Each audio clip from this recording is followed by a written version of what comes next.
Pred nejakým časom som bola pozvaná na jeden globálny HR Summit, kde nás postavili pred jednu obrovskú bielu stenu, na ktorej bola jedna časová priamka, jedna čiara.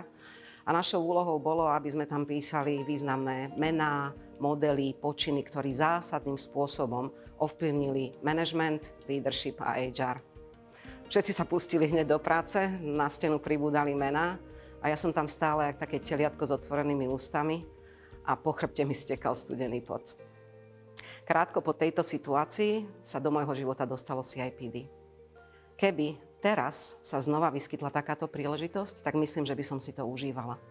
Nie preto, že ide o súťaž, kto viac mien pozná alebo viac modelov vie vymenovať, ale preto, že som hlboko presvedčená, že práve táto znalosť pomáha vnímať svet v širších kontextoch, pomáha robiť lepšie strategické rozhodnutia a pomáha nám kriticky myslieť.